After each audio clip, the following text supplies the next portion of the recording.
forte, inabalável.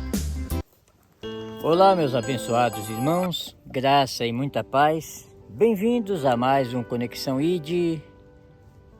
E hoje nós vamos falar ainda sobre o último assunto que nós falamos no Conexão ID de ontem. Espero que, se você não viu de ontem, que possa ver. E desde já eu quero agradecer a todos os nossos obreiros que estão colocando em prática os princípios que estão sendo defendidos aqui, ensinados aqui, para o bem de nosso ministério. Todos sabem que o nosso ministério, o Ministério Igreja para Todas as Nações, foi criado para ser diferente, foi criado para fazer aquilo que outros ministérios não estão fazendo, como semear igrejas em campos de refugiados de guerra, de catástrofes, como apoiar missionários nativos, para que eles possam produzir muito mais, ajudá-los desde o início, como nós temos feito, ajudando com apoio teológico, apoio documental, apoio logístico. E foi para isto que esse ministério foi criado. Porém, ele tem alguns princípios para ser defendido, porque não basta apenas dar o apoio moral e o apoio financeiro para que as obras, as igrejas funcionem. Precisa ter um princípio a ser defendido como uma filosofia de vida. E para isso nós precisamos corrigir aquelas partes que precisam ser corrigidas, corrigir a rota. E graças a Deus, eu noto que os irmãos estão levando a sério esses princípios, como por exemplo, este último ensinamento que nós demos, sobre o ensinamento de Jesus, que não devemos chamar de pai para outra pessoa a não ser o nosso Pai que está nos céus. Não está falando de pai biológico, está falando de pai como uma representatividade. E sobre isso eu quero conversar com vocês. Mas eu vou lá para dentro do carro, porque aqui está um pouco frio e eu quero falar com vocês com mais calma.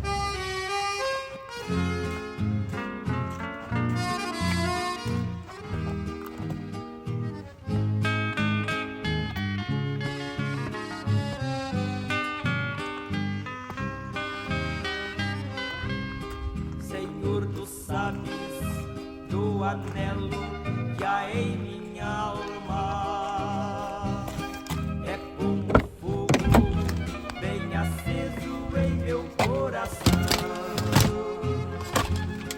Senhor, pergunto por que é que eu não posso andar pelos países. Bem, então aqui vamos continuar o nosso Conexão ID de hoje.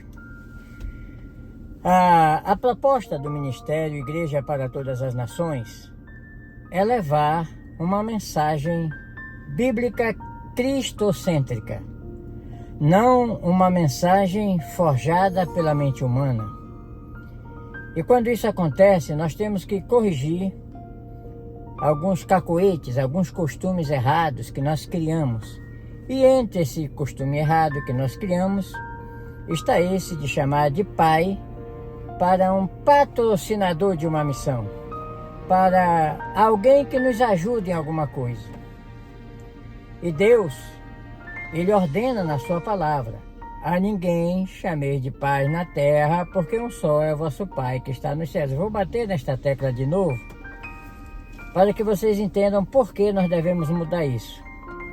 Quando nós obedecemos a Bíblia, ocorrem as bênçãos. Quando nós desobedecemos a palavra, ocorrem as maldições, os fracassos, as misérias, os problemas. Então, se nós queremos ficar de bem com Deus, nós temos que aceitar os seus princípios. E um desses princípios é não chamar outra pessoa de pai. A Igreja Católica, falei no vídeo passado, está errada em chamar o Papa de pai, porque o Papa é pai, papai no grego.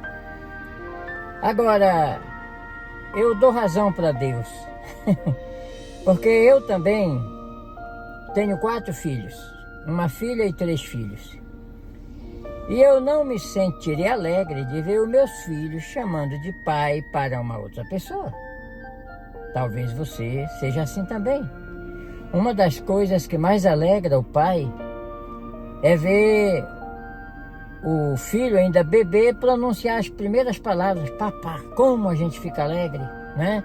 Inclusive até existe briga, o pai e a mãe é papai ou mamá, papai ou mamá. Geralmente tanto a mãe quanto o pai fica muito alegre de ver o filho pronunciar as primeiras palavras, a palavra do seu genitor ou da sua genitora, né?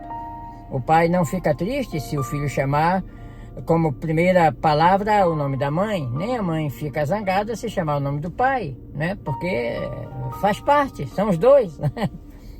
Agora, chamar de pai para uma outra pessoa, por algum motivo, eu não ficaria alegre. E Deus também não fica. Por isso que ele diz, olha, a ninguém chameis de pai na terra, porque um só é o vosso pai no céu. Então, corrigindo isso, nós vamos nos dar muito bem. Pode chamar de pastor, pelo nome, Calbi, Antônio, né? John. Claro, se tiver respeito, for um mais velho, alguém que não tem tanta familiaridade, seu fulano, seu ciclano, né? Mas chamar de pai já é forçar muito a barra para quem não é pai, né? E o que não é pai sabe também que o outro está forçando a barra. Por que chamar de pai para alguém que não tem nenhum vínculo familiar, nenhum laço de sangue, nunca fez nada pelo fulano enquanto ele era criança, não trabalhou para conseguir o pão, o calçado? Para que chamar de pai? Está errado. Então, corrigindo isso, tudo bem. Agora, um outro detalhe, que nós precisamos trabalhar de uma forma bem acelerada para chegar a objetivos. É saber que nós estamos em uma empreitada, desenvolvendo uma missão cujos efeitos estão no futuro. Porém, no presente, devemos manter perseverança, fidelidade, enquanto esperamos as ferramentas necessárias para agir. Observe que agora nós estamos esperando as documentações saírem e como é difícil essa espera. Quando você está dependendo de um documento para fazer alguma coisa e este documento não sai, os órgãos governamentais são muito lentos. Existe muita burocracia. Pois bem, agora eu vou dar um exemplo de quem soube esperar.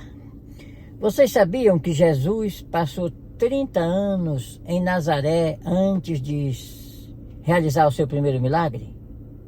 E quando ele realizou o seu primeiro milagre, ele ainda disse para a mãe dele, mulher, ainda não é chegada a minha hora. Agora espera 30 anos para poder se manifestar como Messias. Fazendo banco, mesa, cadeira, janela, carpinteiro de Nazaré. Vocês pensam que com a idade maior de Jesus, 18, 20, 21, 22, 23, 24, 25, 26, 27, 28, 29... Você acha que ele não viu nenhum cego pelas ruas? Não viu leprosos? Não viu pessoas aflitas? E por que não as curou? Porque não era chegada a sua hora, ele estava no período de espera. Até aquele dia que ele abriu as Escrituras na sinagoga de Nazaré, leu Isaías e disse, olha, hoje se cumpriu esta palavra. Ou seja, ele se identificou como Messias. Pensa que os que estavam na sinagoga ficaram alegres com isso? Pelo contrário, se encolerizaram contra ele. Queriam matá-lo, levaram ele para um alto monte de onde queriam lançá-lo abaixo. Porque Nazaré era uma cidade pequenina. Aliás, nem era cidade, era um vilarejo. Era muito pequeno. Eu sempre digo, já preguei sobre isso lá na Transamazônica, onde eu pastoreei por 10 anos. E eu dizia, olha, um colono que ganhou um lote que tem 500 metros de frente por 2 quilômetros de fundo, tem uma terra maior do que Nazaré. Nazaré era menor do que isso. Então era um vilarejo pequeno.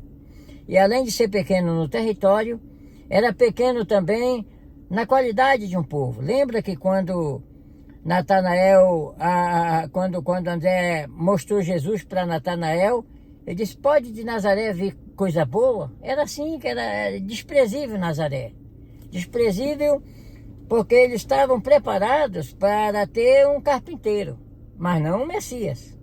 Olha, imagina a alegria de um vilarejo em saber que o Messias era o seu vizinho, era o carpinteiro. Olha, ele era o Messias. Em vez de celebrar, não, vamos.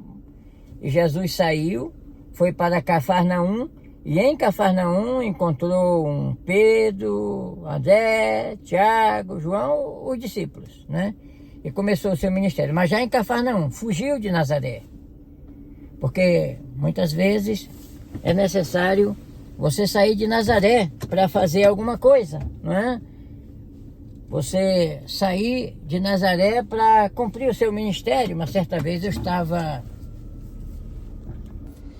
estava imaginando e pensando comigo mesmo, eu digo, eu saí do Brasil para realizar a missão que o Senhor nos confiou.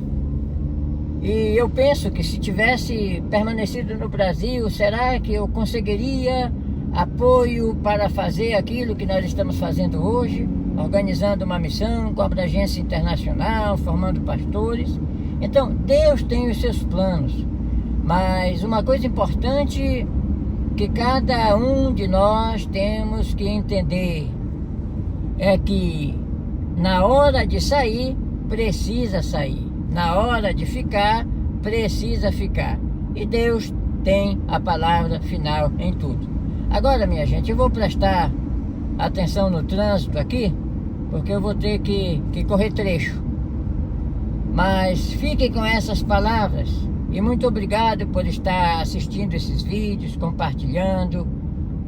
Mas que o nome do Senhor seja glorificado em cada vida. Era o que eu tinha a dizer agora. Muito obrigado.